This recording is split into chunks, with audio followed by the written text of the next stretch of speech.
Que Dios les bendiga y les guarde, queridos amados hermanos. Es una bendición, una alegría, verdaderamente un gustazo estar con todos ustedes en este lunes. No es cierto, no es lunes, es viernes 23 de diciembre de 2022. Estamos en la serie de devocionales La Visita Esperada. Hoy es el día 27, ya casi cumplimos un mes estudiando pasajes del Antiguo Testamento que apuntan a Jesús. El devocional de hoy se titula Él vino a morir. Mis queridos hermanos, Él vino a morir. Tiempo de Navidad es tiempo de celebrar la vida y de gozo y de alegría, pero no debemos olvidar la razón por la que Cristo vino a nacer entre nosotros. Él vino a morir. Era un bebé hermoso y no sé si la gente se preguntaba que para qué había nacido, cómo iba a acabar su vida. Iba a acabar muriendo por nuestros pecados en una cruenta, en una cruel cruz. A eso vino a morir. Hay poemas, hay canciones que refieren a eso. Hay una canción muy famosa que le dice a María: María, ¿sabías tú que tu hijo va a sanar a los ciegos, que va a dar a andar a los cojos?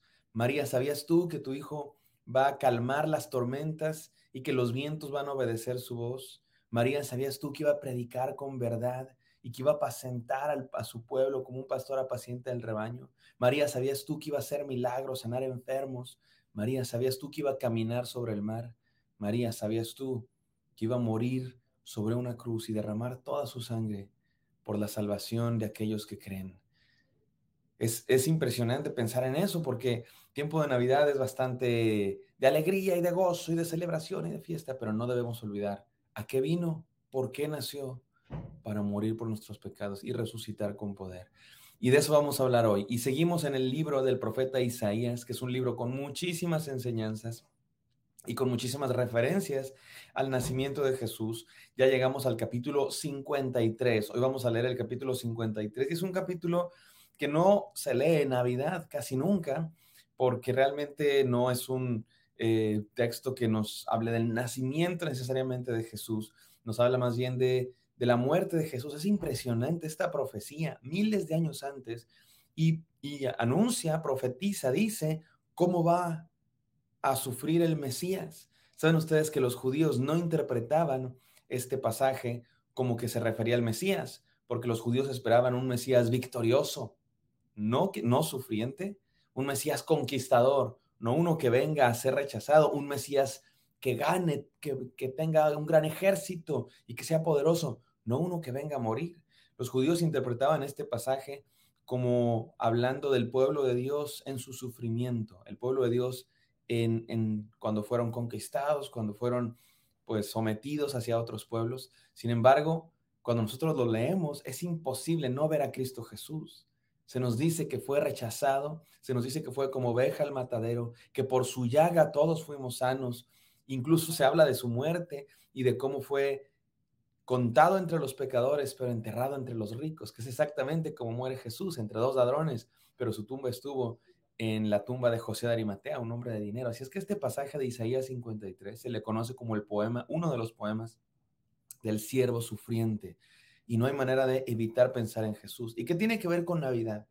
No anuncia, no nos dice nada de su nacimiento, ni de Belén, ni de los pastores. ¿Qué tiene que ver con Navidad? Bueno, tiene que ver que la razón por la que Cristo Jesús vino a la tierra es para morir, y eso es simplemente impresionante. Vamos a leerlo, no todo, vamos a leer unos cuantos pasajes de Isaías 53 y encontrar enseñanzas para nuestra vida, no sin antes orar. Gracias, Señor, por venir a la tierra, por enviar a tu Hijo Jesús a la tierra a morir. Señor, y Jesucristo puso su vida, nadie se la quitó, sino que tu Hijo Jesucristo puso su vida voluntariamente por nuestra salvación, por el gozo puesto frente suyo, soportó la muerte y el oprobio, Señor, porque nos amó. Permítenos valorar ese sacrificio y vivir por él. Y en esta Navidad, Señor, celebrar la vida de Cristo Jesús, pero también recordar su muerte, que nos dio vida, porque de su sangre fuimos todos sanos y de su herida encontramos la salvación. Permítenos vivir para eso. En el nombre de Jesús. Amén. Amén, amados hermanos. Vamos a Isaías 53. Dice así la palabra de Dios. ¿Quién ha creído nuestro anuncio y sobre quién se ha manifestado el brazo de Jehová? Subirá cual renuevo delante de él y como raíz en tierra seca. No hay parecer en él ni hermosura. Le veremos, mas sin atractivo, para que le deseemos. Despreciado y desechado entre los hombres, varón de dolores, experimentado en quebranto, y como que escondimos de él el rostro, fue menospreciado y no lo estimamos. Es un texto hermosísimo, mis queridos hermanos. Y saben que sí nos habla un poco del nacimiento de Jesús, porque ya veremos en Isaías y en otros pasajes de los profetas, se habla del Mesías y del nacimiento del Mesías como un retoño del tronco tirado de Israel, de Isaí, de David. Se creaba esta imagen del pueblo de Dios y de David y los descendientes de David como un tronco, como una planta, como una rama que ha sido pues cortada del árbol, que está tirada en el suelo. ¿Por qué? Bueno, porque el pueblo de Dios había sufrido fracasos, no porque Dios los haya desechado, Dios no desechó a su pueblo, Dios no desecha a su pueblo, pero sí han sido disciplinados y el pueblo de Dios se siente como que Dios los abandonó, cuando fueron ellos los que abandonaron a Dios. Y se sienten como tirados en el suelo, como que han sido, como un tronco que ya no está en con su raíz en el suelo, vivo, floreciente, sino se sienten muertos, derrotados. Y las profecías de Dios, las promesas de Dios decían, de ese tronco saldrá vida, de ese tronco va a venir una rama que va a salvar y va a restaurar. Y aquí nos habla de eso, dice el versículo 2, subirá cual renuevo delante de él, como raíz en tierra seca. Y después sigue diciendo, no hay parecer en él, ni hermosura, le veremos más sin atractivo para que le deseemos. No, Jesucristo no nos vamos a enamorar de él por su físico y por su apariencia. Y ahora, yo creo que el Señor Jesús era hermoso, era guapo, pero no es esa la razón. No es esa la razón por la que nos atrae. No es esa la razón por la que le amamos. Y además en la cruz del Calvario, en la cruz, después de soportar los azotes, los golpes, la corona de espinas, el sol, la lanza clavada en su costado, seguramente quedó así, sin hermosura, sin atractivo, para que le deseemos, para que si le amamos no sea por eso. Despreciado y desechado entre los hombres, varón de dolores, experimentado en quebranto, y como que escondimos de él el rostro, fue menospreciado y no lo estimamos. Mis queridos hermanos, una de las características de Jesús es esta, y es duro escucharlo, pero es esta, es el gran rechazado. Es el gran rechazado de la historia. Para los que son de la primera iglesia bautista de Garland, tenemos un servicio de Nochebuena en línea en el que vamos a hablar de esto, de Jesús como el gran rechazado. Y los invito a todos que estén escuchando este devocional que también sigan esa página, Primera Iglesia Bautista de Garland. El día 24 tendremos un servicio en el que hablaremos precisamente de esto en nuestras redes, en Facebook y en YouTube. Jesús como el gran rechazado. Fue rechazado desde antes de que naciera. Ya se decía, va a ser despreciado y rechazado entre los hombres. Y se decía de él cuando nació que no hay lugar para él en el mesón. Antes de nacer se decía, no hay lugar para él en el mesón. Y nació, creció y predicó y hubo quien le rechazó. Bueno, lo terminaron crucificando. Y aún el día de hoy hay quien lo rechaza. ¿De cuáles eres, mi querido hermano? ¿De los que lo rechazan o de los que reciben y aceptan su sacrificio y su amor? Déjame te digo 3 enseñanzas para terminar este devocional. Número 1, encuentra la belleza escondida. Hay belleza escondida que no todo el mundo alcanza a ver.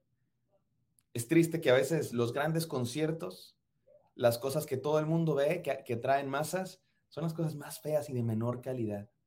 Grandes artistas, poetas, artistas de verdad, nadie los va a ver. Y artistas por ejemplo, en la música, de calidad bajísima, de letras malas, de música terriblemente mala. Las multitudes van tras ellos y juntan, llenan estadios y venden millones de discos. Es triste que a veces el mundo va tras lo vulgar, tras lo superficial. Mi querido hermano, es triste que a veces Jesús no es el más popular. Esa es la verdad. Hay gente que rechaza a Jesús, hay gente que en Navidad celebra cualquier otra cosa, y es más, a veces es la mayoría. Pero ¿sabes de qué nos habla eso? Que la mayoría no siempre tiene la razón. La mayoría va a menudo tras la basura.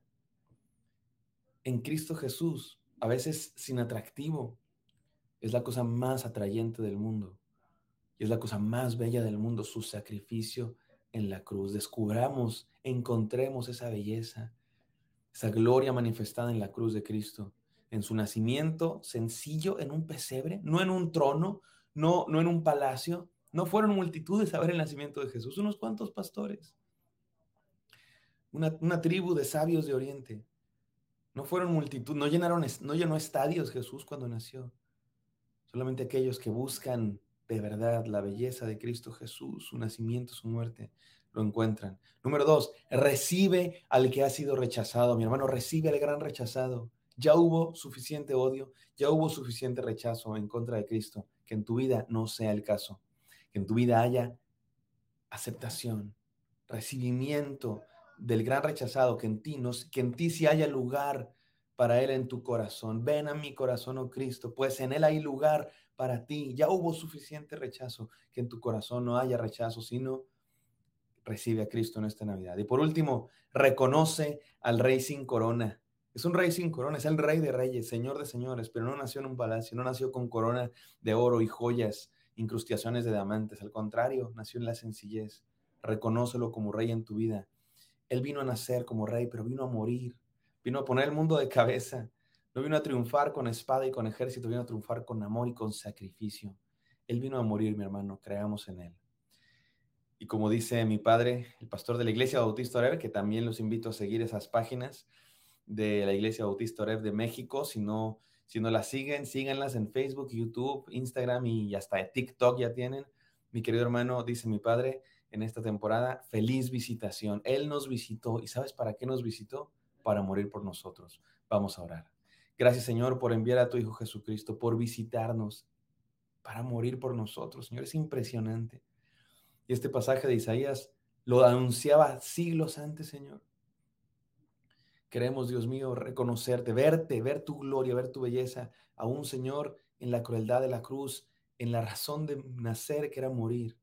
Queremos, Señor, recibir a tu Hijo Jesús, no rechazarte como aquel mesonero de Belén o como los profetas, los falsos profetas, Señor, o la gente que mataba a tus profetas verdaderos, o como la gente, Señor, que a los tuyos viniste y no te recibieron, o como los muchos, las multitudes de hoy, Señor, que en Navidad ni siquiera se acuerdan de tu Hijo Jesús. No queremos ser de esos que te rechazan, sino de los que te reciben. Te pido bendición para todos mis hermanos, bendiciones abundantes en el nombre de Jesús. Amén. Amén, queridos hermanos. Espero que esto haya sido de bendición para ustedes. Me encantaría volverlos a ver el día de mañana. Bendiciones.